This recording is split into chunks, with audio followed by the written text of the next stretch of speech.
провести расследование максимального пропуска воды из Папанского водохранилища, несмотря на предупреждение МЧС о возможных целях в связи с ливневыми дождями. Урмат, водхоздан ким бар? Папаны водохранилищеде ким бар? Siz kimsiz? Айтып қойыңыз.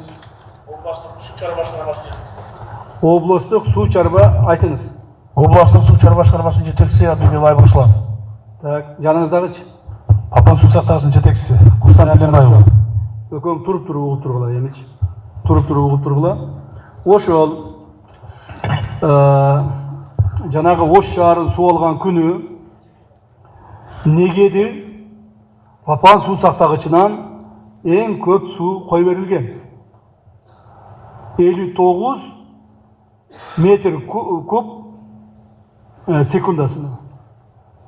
Егерде ошол күні совместно с МЧС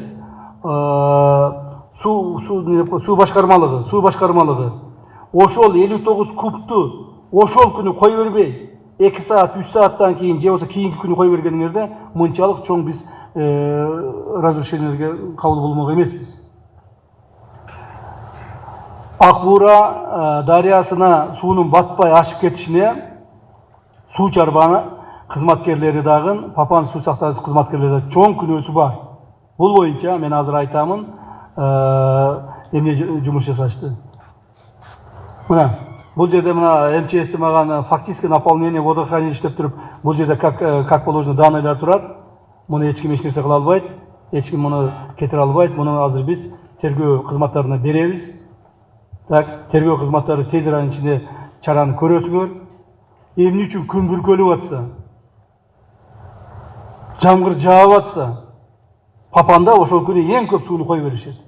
А эртеси эле күнү ошол күнү 59дан жүрсө, эртеси эле күнү 38ге түшүрүп коюшкан.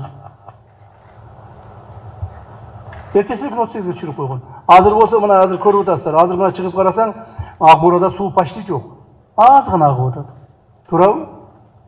Ушунча суу толуп кетип аткан болсо, азыр кой бербейсиңер. Силер айтып атасыңар, ошо суу толуп кеткен деп. Папан суу сактагычынын толтурушу үчүн толук не деп коет жанагы. Толугушу 200 канча деди? 240 миллион суу экен. А ошол күнү 204 миллион болгон экен. То есть можно было еще сдержать. Кармап турса болот эле, дагы бир күн, 2 күн кармап турса болот эле. Эч нерсе болбойт эле. То есть булардын ошол МЧС менен чогуу жанагыдай несогласованность привела к большим разрушительным чрезвычайным ситуациям.